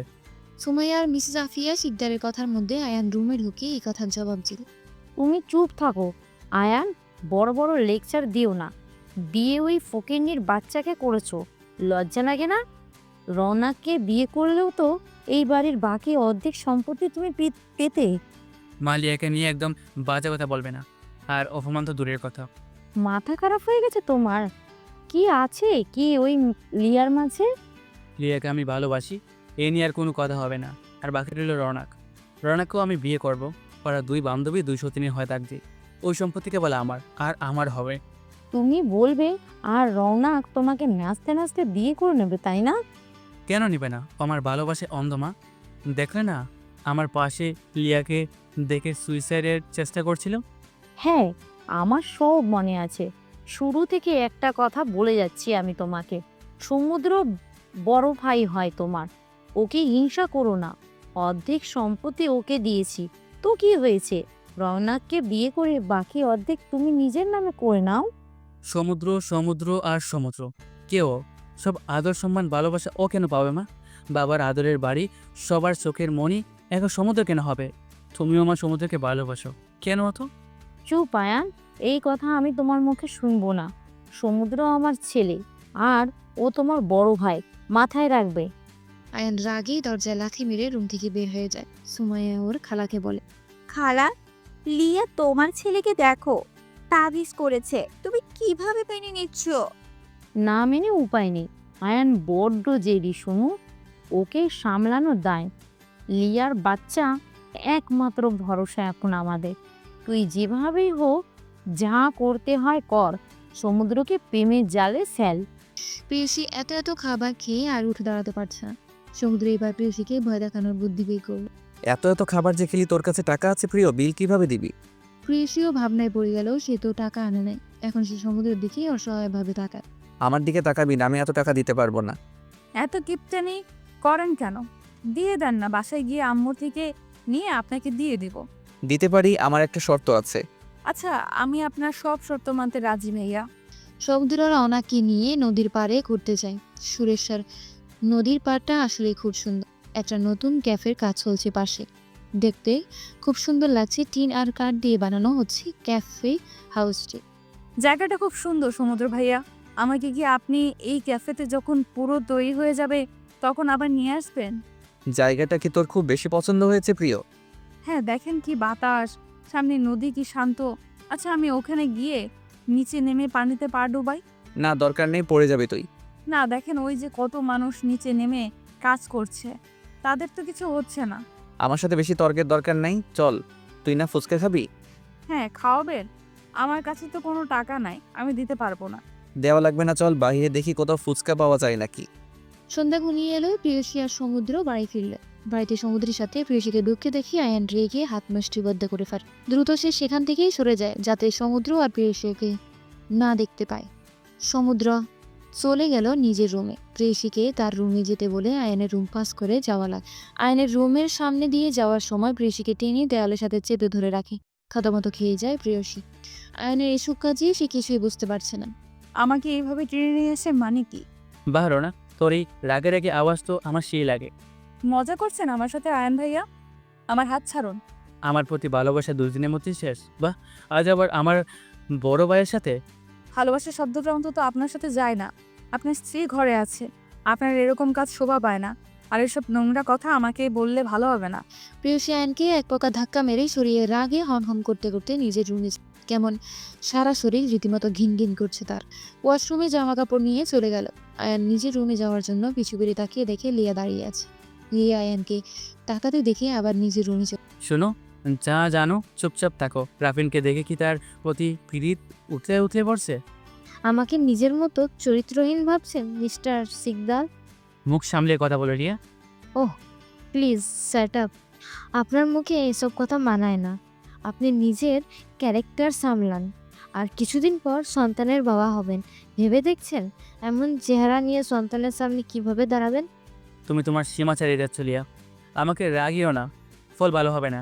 যা খারাপ করার আমার সাথে তো আপনি করেই ফেলেছেন, আর কি করবেন? আর কিছু বাকি নাই, কিন্তু এমন একদিন আসবে আপনি পস্তাবেন, খুব করে পস্তাবেন। আয়ান সোজা খাটে গিয়ে শুয়ে পড়ল। এখন নিজের রাগ কন্ট্রোল করা লাগবে। লিয়ার সাথে তর্কে জড়িয়ে তাকে উত্তেজিত করলে বাচ্চার ক্ষতি হবে। লিয়া সোফায় বসেই কান্না করতে লাগলো। এভাবে কারো জীবন চলতে পারে না। প্রেয়সী গোসল সেরে এসে কম্বল জড়িয়ে শীত লাগছে তার। এই বাড়ি থেকে যেতে পারলে বাঁচে সে, কিন্তু বড় আব্বু তো যাওয়ার পারমিশন দিল না। কিছু একটা করতে হবে, এভাবে চলতে পারে না সবকিছু। এক বাসায় এই জঘন্য লোকের সাথে থাকা যায় না। লিয়া উঠে ধীরে ধীরে সমুদ্রের রুমে। লিয়াকে এই সময় নিজের রুমে দেখে আশ্চর্য হয়ে গেল সমুদ্র। কি ব্যাপার লিয়া, কিছু হয়েছে? না ভাইয়া, কিছু হয় নাই। তাহলে এই সময় তুমি আমার রুমে? আমি কিছু কথা বলতে চাই আপনাকে ভাইয়া। আচ্ছা বলো। ভাইয়া, আমি আয়ানকে ডিভোর্স দিতে চাই। আমি ওর সাথে আর থাকতে পারছি না। আর আমি আয়ানকে এসব কথা বলার সাহসও পাচ্ছি না। আয়ান আমার মা আর ভাইকে নিজের কাছে আটকিয়ে রেখেছে। দেখো লিয়া, ডিভোর্স সবকিছু সমাধান না। ভেবে দেখো, এখন তুমি একা না। বাবুরে তো আয়ান তোমাকে দিবে না। সেও এই বাচ্চার বাবা, সে তো তার অধিকার ছাড়বে না। আমি কিছু জানি না ভাইয়া, আপনি কিছু একটা করুন। আপনার মা আর ভাই আমাদের নিয়ে সেই খেলা শুরু করেছে, তো অনেক ভয়ঙ্কর। উনি আয়ানের সাথে আবরারের প্রেয়সীর বিয়ে দিতে চাচ্ছেন, আর আয়ানও রাজি।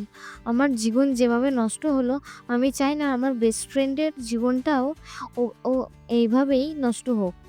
আয়ান অনেক ভয়ঙ্কর ভাইয়া। নিজের উদ্দেশ্য হাসিল করতে কাউকে মেরে ফেলতেও দুবার ভাববে না। সমুদ্র অবাক হয়ে তাকিয়ে আছে লিয়ার দিকে। মেয়েটা নিশ্চুপ কান্না করে যাচ্ছে, হেঁচকে উঠে গেছে তার। সমুদ্রে বেশি অবাক হলো তার মায়ের কথা শুনে। শিখি ঠিক শুনেছে, তার মা এমন জঘন্য কোনো কাজ করতে পারে? শান্ত হও লিয়া, তোমার এই অবস্থা এমন অস্থির মানায় না। এক কাজ করো, গিয়ে রেস্ট নাও, আমি দেখছি কি করা যায়। লিয়া সমুদ্রের কথায় বর্ষা ফেল। সমুদ্রের মাথা কাজ করছে না, কি করবে। উঠে সে তার বাবার মায়ের কাছে গেল। আম্মু আসবো? হ্যাঁ বাবা, আয় তুই। তোর কি পারমিশন নেওয়া লাগে? আমি কিছু কথা বলতে চাচ্ছি বাবা তোমাদের। হ্যাঁ বল। শোনো, আয়ানের বিয়ে হয়েছে, কয়েকদিন পর এই বাড়িতে নতুন একজন আসবে, তাই না? আমি চাচ্ছিলাম ব্যবসার সব ভার তুমি আয়ানের উপর ছেড়ে দিয়ে রেস্ট করো। কি বলতে চাচ্ছিস তুই বাবা? আর এই সম্পত্তির অর্ধেক মালিক তুই।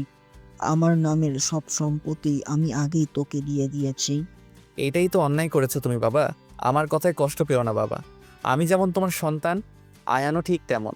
তাহলে আমাদের দুজনকে তোমার সমান চোখে দেখা উচিত। তুমি কিভাবে তোমার নামের সব আমাকে দিয়ে দিলে? আয়ান কি পেয়েছে বাবা? ওর অধিকার আছে। শিকদার বাড়ির একমাত্র বংশধর তুই সমুদ্র। আর এই শিকদার বাড়ির রক্ত হিসেবে তোর পাওয়ার কথা। তাহলে বাবা, আজ আমারও বলার কথা, আয়ান যেমন তোমার ছেলে না, তেমন আমিও তো আম্মুর ছেলে না। সেই হিসেবে আম্মুর আমাকে লালন পালন করা উচিত হয় নাই। আমাকে সে আয়ানের থেকে বেশি ভালোবাসা দিয়েছে, এটাও তার উচিত হয় নাই। তোমার ভাবনা আর কাজের জন্য আয়ানের এই অবস্থা। সমুদ্র, তুই তোর বাবার সাথে এভাবে কথা বলবি না। ওনার যা ভালো মনে হয়েছে তিনি তাই করেছে, এইসব বলার কোনো মানে নাই। কিভাবে বাদ দিব আম্মু? তুমি আমাকে কোনো স্বার্থ ছাড়াই ভালোবেসে গেলে। আর আব্বু কেন পারলো না আয়ানকে আমার মতো করে দেখতে? ছোট থেকে সব আমি পেয়েছি, আয়ান কিছু পাই নাই। বাবা তার খোঁজও রাখে নাই। আফিয়া শিকদার কান্না করছে। সে যেমন হোক সমুদ্রকে সে অনেক ভালোবাসে। সমুদ্রের জন্য তার ভালোবাসা আদর স্নেহ কম ছিল না, কিন্তু তার বাবা আয়ানের প্রতি সে সমান দায়িত্ব পালন করতে পারেনি। আজ এত সব কিছুর জন্য দায়ী একমাত্র সমুদ্রের বাবা। সে যদি আয়ানকে সমুদ্রের মতো ভালোবাসা দিত, তাহলে আয়ানের মনে সমুদ্র তিক্ততা এসে জমে। সবকিছুর লিমিট থাকে। ছোটবেলা থেকে আয়ানের প্রতি এমন ব্যবহার করায় তার মন বিষিয়ে গেছে, তাই তো সমুদ্রকে ঘৃণা করে। আমার কথায় কষ্ট পেয়ে থাকলে ক্ষমা করে দিও, কিন্তু এটাই। তোর কথা ভুল নয় সমুদ্র। আমি অন্যায় করেছি, তাই আয়ান এমন হয়েছে। তুই যা ভালো মনে করিস তাই কর। দরকার নাই সমুদ্র, তোমার নামে যা আছে তোমার থাকুক, আয়ানকে দিতে হবে না। আমি তোমাকে আয়ানের থেকেও বেশি ভালোবাসি। আমি জানি আম্মু তুমি আমাকে ভালোবাসো, আমিও তোমাকে অনেক ভালোবাসি। এই সম্মতির জন্যই না তুমি আমার প্রিয়সীকে আমার থেকে আলাদা করে আয়ানের সাথে বিয়ে দিতে যাও, যাতে আয়ান ওর ভাগের সম্পত্তি পায়। আমার প্রিয়সী কে হলেই হবে, আর কিছু চাই না। রাতে উকিল আসবে, তোমরা উপস্থিত থেকো ঠিক সময়ে। আমি আসি। সমুদ্রে যাওয়ার পথে তাকিয়ে থাকে তাদের দুজনের মনেই আজ পাহাড় সমান অপরাধবোধ। দুজন সমান। শিকদার বাড়ির প্রতিটা মেম্বার আজ ড্রয়িং রুমে উপস্থিত। প্রেগনেন্ট লিয়াও সেখানে এসে দাঁড়ান। তা দেখে প্রেয়সী উঠে দাঁড়িয়ে তাকে বসতে দেয়। আমাদের আজ এখানে ডাকার কারণ কি সমুদ্র? আমাদের বলবে? হ্যাঁ অবশ্যই চাচ্চু, জানাবো। আশা করি আপনি আমাকে বিশ্বাস করেন। তোকে বিশ্বাস করবো না তো আর কাকে করবো বাবা? তাহলে বসে একটু অপেক্ষা করো। প্রেয়সীর বাবা আর সমুদ্রের কথোপকথনে আয়ান বিরক্ত হচ্ছে। আয়ান সেও কিছু বলতে পারছে না। কি এমন কাজ যে সবাই চুপচাপ আসি? তখনই একজন উকিল বাড়িতে আসলো। সরি সমুদ্র, আমার আসতে একটু লেট হয়ে গেল। ইটস ওকে মিস্টার মিনহাজ, এবার আপনার যা কাজ করার তা শুরু করুন। সব রেডি করাই আছে, শুধু আপনাদের সাইন করলেই হবে। প্রেয়সী এতক্ষণ চুপচাপ থাকলো, এবার জিজ্ঞেস করলো। এসব কিসের কাগজপত্র? আর সবাই সাইনই বা কেন করবে? এটা আমার নামের সম্পত্তির কাগজ। আমার নামে যা যা বাবা দিয়েছেন, আজ আমি তার সব কিছু আয়নের নামে দিয়ে দিচ্ছি। সমুদ্রের কথায় ওর বাবা মা বাদে পরিবারের সবাই আশ্চর্য হয়ে গেল। সমুদ্র কেন এসব করছে? আয়ন তো আকাশ থেকে পড়ছে বলে মনে হচ্ছে। এসব কি বলছো ভাইয়া? আমি কেন তোমার নামের সম্পত্তি নেব? এই সম্পত্তি তোমার বাবার, তাই এর উপর অধিকারও তোমার। আমার একার বাবা না, তোরও বাবা, সে আয়ান। হয়তো সে ভুল করেছে, তাই বলে মা যেমন আমাদের দুজনের বাবাও সেম। আর আমার যা সিদ্ধান্ত নেওয়ার আমি নিয়ে নিয়েছি। কারো কোনো আপত্তি আছে? কেউ কিছু বলল না, কারণ যার সম্পত্তি সে নিজে দিয়ে দিয়েছে, তাতে অন্য কেউ কি বলবো। আর সব থেকে বড় কথা, সমুদ্র কিছু না ভেবে কিছু করে না। আয়ন আর কিছু বলল না। এত সম্পত্তির মালিক সে একা হবে, এসব ভেবেই খুশি তার চোখ চিকচিক করে উঠল। কিছু না করেও সব তার নিজের হচ্ছে, এটাকে ভালো আর কি হবে। আয়নের নামে সব লিখে দিল সমুদ্র, আর বাকি সবাই শুধু নির্ভার শ্রোতা। তখন একজন হুজুর টাইপ লোক আসলেন। ছোট আব্বু, আমি জানি তুমি আমাকে খুব ভালোবাসো। মনে আছে তুমি আমাকে কি ওয়াদা দিয়েছিলে? আজ তোমাকে তোমার ওয়াদা পূর্ণ করতে হবে। আমাকে আমার আমানত ফেরত দিতে হবে। আমার সব মনে আছে রে, আমাকে ক্ষমা করে দিস। আমি তোর আমানতের খেয়ানত করতে যাচ্ছিলাম। আমার কোনো আপত্তি নাই যদি প্রিয়সী রাজি থাকে। প্রেয়সী ওর বাবা আর সমুদ্রের কথায় অবাক হয়ে বোকার মতো তাকিয়ে আছে। কি বিষয়ে কথা হচ্ছে তা তাদের বোধগম্য হচ্ছে না। প্রেয়সীর মা মেয়ের দিকে তাকিয়ে আছে। সে সিদ্ধান্ত নিল মেয়েকে জানাবো। মেয়ের হাত ধরে ওখান থেকে চলে গেল বাড়ির ভিতরে। এর মধ্যে ওখানে সমুদ্র ও বাকি সব পেপার চেক করে নিল। অনেকক্ষণ পরে যখন প্রেয়সীকে নিয়ে ওর মা আসেন, প্রেয়সী তখন নিশ্চুপ নিজের দিকে মাথা দিয়ে দাঁড়িয়ে আছে। প্রেয়সীর মা জানালো সে বিয়েতে রাজি। সমুদ্র আর প্রেয়সী বিয়ে করানো শুরু হলো। আয়ান শুধু নির্বাক শ্রোতা হয়ে দাঁড়িয়ে আছে। সে আজ জিতেও হেরে গেল। সমুদ্র সম্পত্তি দিয়ে মেইন জিনিস নিয়ে গেল, হাতের কাগজ মুষ্টিবদ্ধ করে রাখলো। আয়ানের অবস্থা দেখেই মৃদু হাসল লিয়া। দেখুক কেমন লাগে যখন নিজের অতীব প্রিয় জিনিস না চাইলেও হারানো লাগে। রাফিন এক দৃষ্টিতে লিয়ার দিকে তাকিয়ে আছে। লিয়াকে দেখতে খুব সুন্দর লাগছে। প্রেগনেন্সির জন্য হয়তো লিয়ার চেহারায় এত লাবণ্যময় লাগছে। কি গুলোমুলো লাগছে মেয়েটা। চোখে কমে এসে পানি দিয়ে জমাতে শুরু করলেন। দৃষ্টি ঝাপসা হতে লাগলো রাফিনের। আজ হয়তো আয়নের জায়গায় তার থাকার কথা ছিল। আজ লিয়ার ভাববে আয়নের সন্তান না রাফেলের হতো। কিন্তু সব কি আর চাইলেও পাওয়া যায়? লিয়া রাফুনের ভাগ্যে ছিল না, তাই আজ সে অন্য কারো। চোখ থেকে গড়িয়ে পড়া পানি হাত দিয়ে মুছে ফেলল সে। সমুদ্র আর প্রেয়সীর বিয়ের পরে সমুদ্র সবাইকে জানান তাই চাকরি না হওয়া অবধি তারা এই বাড়িতেই থাকবে। সমুদ্রের এহেন কথায় বাড়ির কেউ রাজি না। প্রিয়সী, আমি চাইছি তুই তোর নামের সব রাফিনকে দিয়ে দিবি। আজ থেকে তুই আমার স্ত্রী। আমি চাই তোর স্বামীর যতটুকু আছে ততটুকুই তোর হবে। আর যদি তুই চাস এই শিকদার বাড়িতে থাকতে, তাহলে আমার আপত্তি নেই, কিন্তু আমি এই বাড়িতে থাকবো না।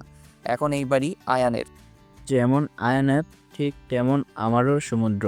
তুমি আর প্রিয়সী কোথাও যাস না বাবা। ছোট আব্বু, আম্মু, আমাকে বিশ্বাস করতে পারো।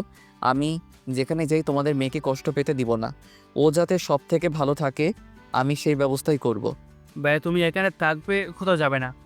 আয়ান না চাইতেও নিজের ইমপ্রেশনস বজায় রাখতে এটা বলল। না আয়ান, আমি অনেক পেয়েছি এই বাসা থেকে, এবার না, তোর পালা।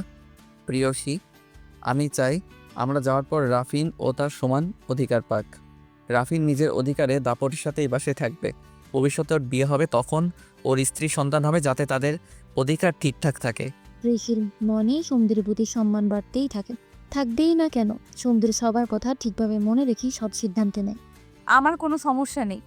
আমার কোনো কালেই এইসবের প্রতি আগ্রহী ছিল না। শুধু দাদু আমাকে এইসব দিয়ে যায়। আমিও চাই সব কিছু আমার ভাই পাক। আমার ভাইয়া আমাকে খুব ভালোবাসে, আমিও বাসি। কথা বলতে বলতে রাফিনের কাছে গিয়ে কান্না করে দেয় প্রেয়সী। কোনো কান্না পাচ্ছে তার, সে জানে না। হয়তো এই ভাইয়ের থেকে দূরে যেতে হবে এই কথা ভেবে। এটার যে নিয়তি। রাফিনের বিয়ের কথা শুনে লিয়ার মুখটা ধপ করে উঠল। ওর ডে বা না কেন, নিজের সামনে নিজের ভালোবাসা অন্য কারো হবে এমন কথায় তো কষ্ট হবেই। কিন্তু লিয়া সেও তো অনেক আগে রাফিনকে ঠকিয়েছে। সে তো আয়ানের মোহে আটকে রাফিনকে ধোকা দিয়েছিল। আয়ান তো একাদশিনে বিয়ের ইচ্ছে না থাকলে আয়ানের একা এত দূর আগানো কখনোই হতো না। সুমাইয়া নিজের বান্ধবীর জন্মদিনে গিয়েছিল। সে যখন এসে জানবে সমুদ্রে বিয়ে হয়ে গেছে তখন কি হবে। সবাই যে যার কাজে ব্যস্ত। আজ হুট করে যে এভাবে বিয়ে হয়ে যাবে কেউ ভাবে নাই। প্রেয়সী নিজের রুমে দরজা আটকে বসে আছে। প্রেয়সীর মা আর সমুদ্রের মা রান্নাঘরে রান্না করতে ব্যস্ত। আয়ান যেন কোথায় বেরিয়ে গেছে।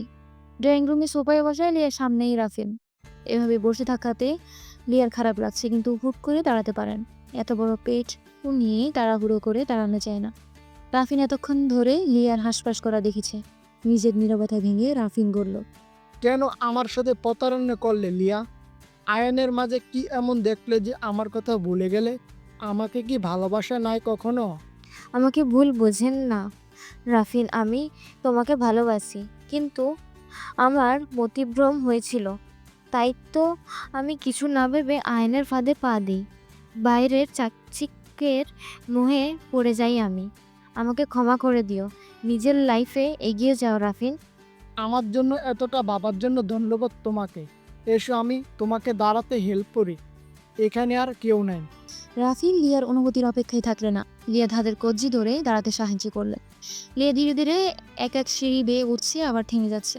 বুঝে যাচ্ছে তার কষ্ট হচ্ছে। এভাবে দাঁড়িয়ে থেকে আবারও আরেক সিঁড়ি উঠলো। এভাবে উপরে ওঠা লিয়ার কাছে অনেক টাফ লাগছে। এক পা উপরে দিয়ে ভারসাম্য হারিয়ে সিঁড়ির নিচে পড়ে গেল লিয়া। গগন বিদারী চিৎকার দিয়ে উঠল সে। রাফিন লিয়ার চিৎকার শুনে দৌড়ে লিয়ার কাছে যায়। এই অসহ্য ব্যথা আর যন্ত্রণায় ছটফট করছে। সারা ফ্লোর রক্তে ভেসে যাচ্ছে। বাড়ির সবাই ও প্রিয়সী দৌড়ে আসলেন। আমার বাচ্চাকে বাঁচাও রাফিন, আমাকে হাসপাতালে নিয়ে চলো। রাফিন চুপচাপ পাথরের মতো বসে আছে। লিয়ার করুণ আর্তনাদ তার কানে পৌঁছালো মাত্র তার হুঁশ আসে। সে বাজা গোলাত করে আগাতে বাড়ির সবাই সাথে যায়। বাড়িতে রাফিন বাদে কোনো পুরুষ নেই। রাফিন গাড়িতে পিছের সিটে রাখে, সেখানে প্রিয়সী আর তার মা বসলো। আর আফিয়া শিকদার রাফিনের পাশে বসলো। সবাই খুব চিন্তিত। আফিয়া শিকদার যতই লিয়াকে অপছন্দ করুক না কেন, লিয়ার অবস্থা তেমন ভালো না। লিয়া চোখ খোল, আর একটু কষ্ট কর, আমরা হসপিটালে যাচ্ছি। প্লিজ চোখ খুলে রাখ। আমি আর পাচ্ছি না রনু, আমার মনে হয় আর বাঁচবো না, কিন্তু আমার বাচ্চাটাকে বাঁচা প্লিজ। কিছু হবে না তোর আর বেবির, আল্লাহকে ডাক লিয়া। কথা বলতে বলতেই তারা হাসপাতালে চলে গেল। প্রিয়সীর মা সবাইকে ফোন দিয়ে খবর জানানে। শুধু সমুদ্র আর আয়ানকে ফোনে তারা পায় না। লিয়াকে ওটিতে নিয়ে যাওয়া হয়েছে। রক্ত লাগবে তা আফিয়া শিকদার দিবে বলে ঠিক করেছে। লিয়ার অবস্থা তেমন ভালো না, সিজার করতে হবে তার। সবাই চুপচাপ বসে বসে আল্লাহকে স্মরণ করে যাচ্ছে। ঘণ্টা খানিকের মধ্যে সমুদ্রের বাবা আর প্রিয়সীর বাবাও সেখানে উপস্থিত হয়। নার্স একটা বাবুকে কোলে নিয়ে আসি, লিয়ার ছেলে বাবু হয়েছে। তবে উপর থেকে পড়ায় বাচ্চাটা মাথায় ভালোই চোট পেয়েছে। তাকে শিশু ওয়ার্ডে ভর্তি করে রেখেছে। লিয়ার এখনও জ্ঞান ফিরে নাই। আয়ান আর সমুদ্র হাসপাতালে চলে এসেছে। আয়নের চোখ ফোলা, নিবি কেঁদেছে তাই। হন্তদন্ত হয়ে কেবিনে ঢুকে পড়ল সে। লিয়ার পাশে বসে তার হাত ধরে কেঁদেই যাচ্ছে। আয়নের মতো মানুষ ভালোবাসতে জানে, তা কি বিশ্বাস হয়? স্ত্রীর এমন অবস্থায় সে যে ভেঙে পড়েছে। মা, ও মা, আমার বেবি কেমন আছে? লিয়া চোখ খুলছে না কেন মা? ওরে তাকাতে বলো, দেখো আমার বুকটা কালি কালি লাগছে। কাঁদে না আয়ান, লিয়া ঠিক আছে। আর তোর ছেলে বাবু হয়েছে, ওর একটু সমস্যা, এই জন্য ওকে চেক আপের জন্য রাখা হয়েছে বাবা। সব আমার দোষ। আমি কেন লিয়াকে একা ফেলে গেলাম? আজ আমি ডাকলে তো এটা হতো না আম্মু। আমি অনেক খারাপ আম্মু। আল্লাহ আমাকে এভাবে শাস্তি কেন দিল? আমার বাচ্চাটা তো দোষ ছিল না কোনো, কেন এভাবে কষ্ট পাচ্ছে ও? আয়নে আহাজারিবি সবার মন খারাপ করে দিচ্ছে। আয়ন যতই খারাপ হোক না কেন, এমনটা কারোর মানার যোগ্য না। প্রেয়সী আর সমুদ্র এক জায়গায় বসেছিল। আপনি বাবুকে দেখবেন? হ্যাঁ আমি দেখবো, তুমি দেখছো? না, চলেন দেখে আসি। প্রেয়সী আর সমুদ্র চলে গেল বাবুকে দেখতে। বাবুটা কত ছোট্ট আল্লাহ! সময়ের আগে দুনিয়াটা আসায় এখনো অনেক উইক দেখা যাচ্ছে বাবুকে। দেখতে দেখতেই 16 দিন চলে গেছে। আয়ান, সমুদ্র আর প্রেয়সী একদিন হাসপাতালে ছিল। আয়ান একদিন অনেক শান্ত ছিল, কারোর সাথে বেশি কথা বলেনি। এমনি লিয়ারও। লিয়া আয়ানের প্রতি আবারও দুর্বল হয়ে পড়েছে। আয়ানের এমন কেয়ারিং, কান্না সবকিছুর জন্য। বাচ্চাকে কোলে নিয়ে আয়ান সে কি কান্না। প্রতিটা মানুষ খারাপ হতে পারে, কিন্তু কোনো বাবা খারাপ হয় না। সন্তানের প্রতি ভালোবাসা অমৃত্যু হয় না। তা আয়ানকে দেখলেই বোঝা যা। আজকে সবাই লিয়া আর ওর বাচ্চাকে নিয়ে শিকদার বাড়ি যাবে। বাচ্চার নাম রাখা সাধারণত 7 দিনের দিন করে। বাবু অসুস্থ থাকায় 21 দিন করবে বলে সবাই ঠিক করেছে। শিকদার বাড়িতে নতুন অতিথির আগমন আবারও খুশিতে ভরে উঠেছে। প্রেয়সী লিয়ার সাথে কোনো কথা না বললেও সারাদিন বাচ্চাটার সাথে খুব দুষ্টানি করো। আকিকের সব আয়োজন আয়ান আর সমুদ্র মিলেমিশে করছে। বাড়ির সবার এটা দেখে খুব ভালো লাগছে। অবশেষে দুই ভাইয়ের মধ্যে ঝামেলার অবসান ঘটতে চলেছে। এত খুশির মধ্যেও সব থেকে খারাপ আছে সুমাইয়া। এই খুশি যেন তার দু চোখের বিষ। প্রেয়সীর প্রতি সমুদ্রের ভালোবাসা কেয়া দেখে জ্বলে পড়ে মরছে সে।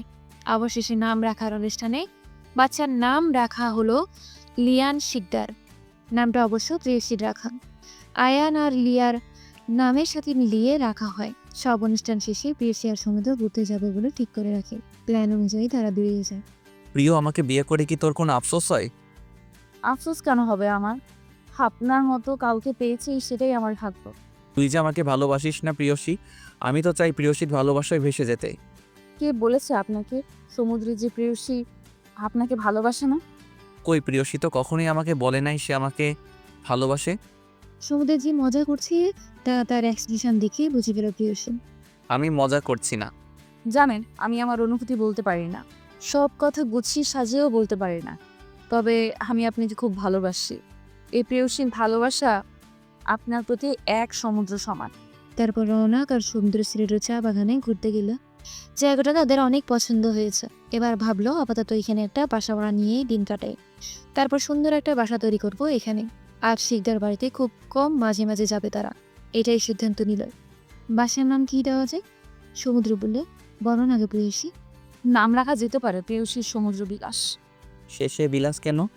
কেন বিলাস আমাদের সন্তানের নাম। এই যে বন্ধুরা, গল্প শেষ করে কমেন্ট না করে চলে যাচ্ছ, এটা কিন্তু ঠিক না। তাড়াতাড়ি কমেন্ট করো।